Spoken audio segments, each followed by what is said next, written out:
and today I come to you with another Fragments of Hope video. For those of you who don't know, Fragments of Hope is my original story that I have been working on for a long time. In the past year, I have finished building the story and I'm now currently in the process of writing it. This video will be going over a character design change to my main three characters, as well as dipping into changes from the past video and cleaning up whatever I said because I was an idiot and didn't have an actual script or anything. Hence why that video is all over the place in terms of content. Now, onto the video. Alright, so the first person I will be showing and talking about is Violet. Before I chose to change their outfits, I wanted to just do character sheets because there were only small aspects of the design that I wanted to change. That, however, was thrown out the window when I decided to redesign Violet's shoes. Her shoes were the main thing in the design that I wanted to change, but as I started redrawing her outfit, I realized that there was actually a lot of her outfit that I wanted to change because I just wasn't a big fan of how the outfit started to look. Because of this, I redesigned her entire outfit. There are aspects that I wanted to keep, specifically her gloves and the shoulder plate with the scarf. And I also wanted to keep the color scheme, but everything else I was free rein to try to just redesign. After I got the 4 different outfits done, I sent it to a friend to get an opinion, and she immediately texted back the first one, so I began to draw her character sheet.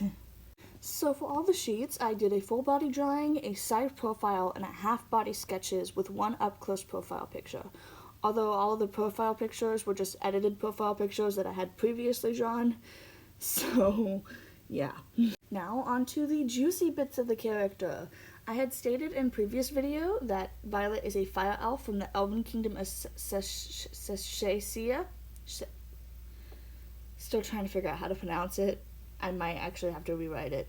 But her father was a knight that had died in an attack by monsters on her home.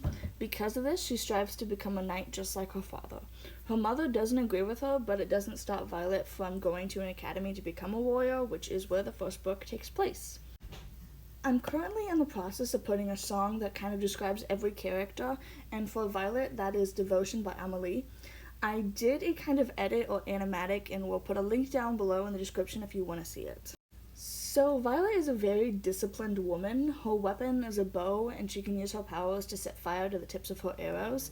This is probably the point in time where I should probably explain that her bow does not have an official design yet, and neither does another character's weapon. There's only one character who has an official design for their weapon, which I really have got to get onto, but, so, yeah.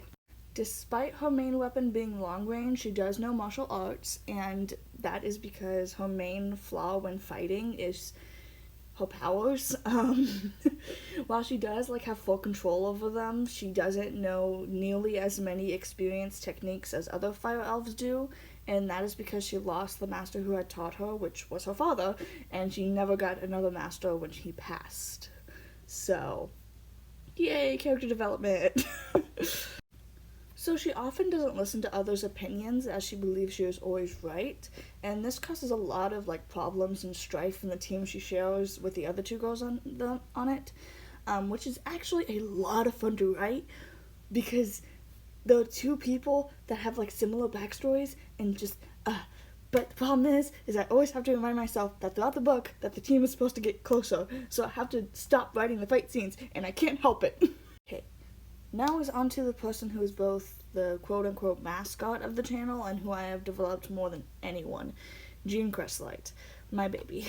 Because I've had her the longest, she's undergone the most change, so the outfits I had for her were very limited in changes. The main changes I wanted to make when going into this was limiting her color palette and changing the belt because it was hard to draw that belt at specific angles. She only had 3 outfits I drew, and the last, technically first drawing, is the line of her mark. This was the biggest change in the story since I made my last video about fragments. Originally, marks were on everyone, and there were 3 types of them, but it didn't really make sense or add to the magic system in any way, so I really thought about it and completely changed what it was. Okay, so the changes that I've made, so instead of marks being on everyone, marks are now only for humans in my stories, which means Jean is a human compared to her elf and dragon teammates. So while most humans are normal, there is a small portion that can harness the power of Argia, which is my form of magic. They harness it to form a mark on their skin. These marks show up on humans at a certain point in their life. Those who have the marks have shown great promise in their later years. Thus, the kids with marks are often held at a high regard. So these marks or tattoos or whatever, they're often shown somewhere around the body. It can either be really long or really short, however, the lengths have no correspondence to the character's strength. And that's pretty much what's changed between the previous version and now. So marks are actually part of Jean's character arc. As her entire life, she often got pushed by her father and everyone in her town to become the best. Because of this, she's a very good swordswoman, the actual best in her year at the academy. Despite this, she doesn't take her studies seriously as a form of protest against her father. She still aces tests and everything, as the first years were taught stuff that was drilled into her entire life. But Jean is very much a private girl, as she grew up with her family speaking for her rather than her using her own voice to say her opinions. She often keeps to herself when she's in the academy as well. But because the school provides her more freedom than home, she will say her opinions out loud. Because of this, her and Violet bump heads a lot. So, yeah, this is the character Violet bumps heads with. So, with Violet wanting to become a warrior for her father and Jean forced to become one by her father, they are often at odds. So, Amon V. Miz is the last girl and the one my best friend loves the most. She was also the one who caused me the most problems in the design stage. In the first outfit that she ever had, ever. She was very cluttered, having goggles on top of her head, pigtails, a scarf, and so many pockets on her jacket. I simplified that about a year ago to the original one you guys see now, but despite that, the face area still seemed a little cluttered to me. I wanted to go more simple around the face, due to the fact of the bangs with the scarf, the color of her jacket, and her dragon scales underneath her eyes. I knew that I wanted to keep the basic shape of the outfit, such as the jacket and sleeves and skirt, but I messed around with the jacket and belt a bit. Now I showed this lineup to my friend, and she said the first one showed in the lineup, but I kind of wasn't positive, so I decided to let Instagram help me out. However, they failed me.